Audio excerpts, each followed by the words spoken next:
This Wednesday night, we got 4 games for you to enjoy in the Cape. Let's get right to them. My name is Andreas Sashenko and you're watching Daily KHL Update. We head out to Nizhny Novgorod first when Neftekhimik visit Torpedo.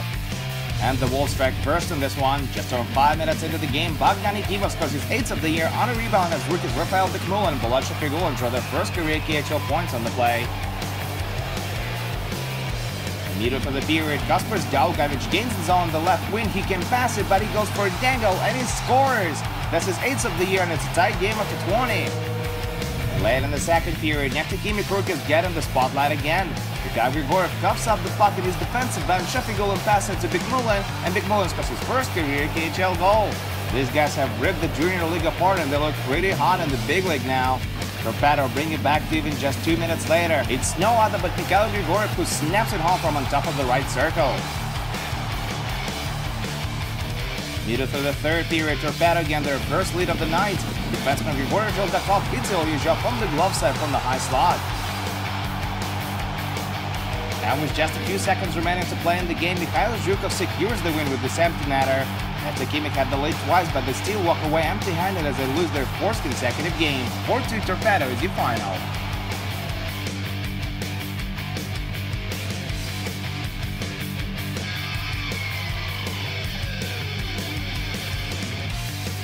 We go now to Chirpa, that's where Severstal play host to Salovati Live. Middle to the opening period of play, home team gets a man advantage and they make it count. Captain Dmitry Kogolitsky next to goal of the year.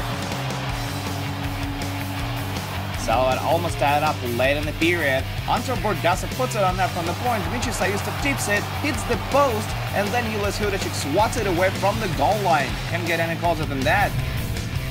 Late in the second period, Severstal doubled their lead. Alexander Bumagin draws his second assist of the night as he beats Oleg Yashin for his 6th goal of the season.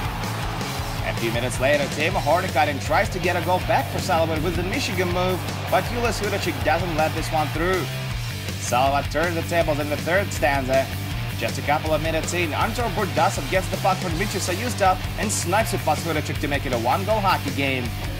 And late in the period, Bordasov scores his 2nd of the game and 14th of the year on a power play. Philip Larsson and Linus Ulmer draw the assist and we're tied at 2s.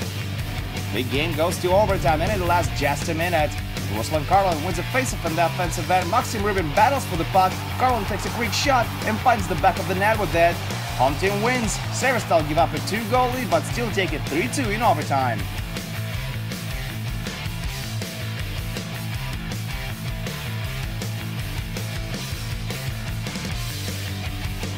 We move on to Moscow where Spartak face Sochi. These two are neighbors in the Western Conference standing, so it's a very big game for them. The red and white get on the board first. 8.5 minutes in, Artem Voronin gets the puck on open ice in the high slot and scores his 5th of the year. The Leopards tied up early in the second period as they convert on a power play. Sergei Shmilov gets his 4th of the season just a moment before Spartak got their 5th man back out on the ice. Late in the period, Spartak strike on a power play as well, but the goal is waved up immediately. Goal interference is the call.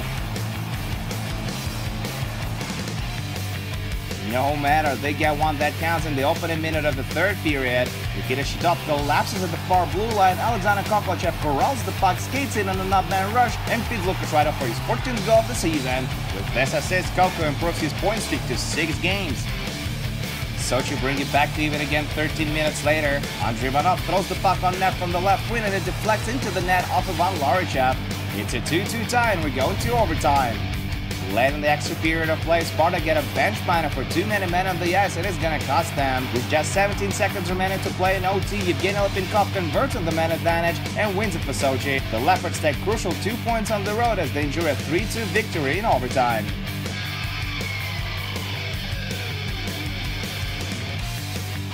Our last game of the day takes place in Riga, Latvia, where Dynamo meet Akbars, who haven't won at this rink in 5 years. And they get off to a bad start tonight too. Just under 9 minutes into the game, Karl Stollery sends it in on a power play and Dynamo go up 1-0. Akbars level the score late in the period. Vladimir Kachuk gets his 21st goal of the year while Justin Azevedo and Jerzy Sekic get the assist. A minute and a half later, Anton Lander gets the puck in the neutral zone, splits the D, and beats Yanis Kalinic for his 8th of the year.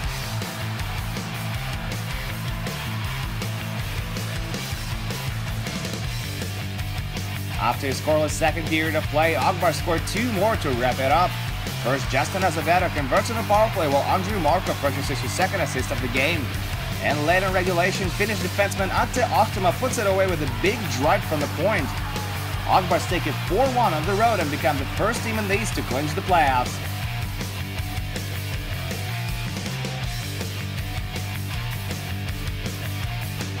And that's it for your KHL update. Do come back tomorrow for 7 more games, including Sibir Avangard and SKA St. Petersburg versus Lokomotiv. My name is Andreas Sachenka. Thank you guys so much for watching, and I'll see you again soon.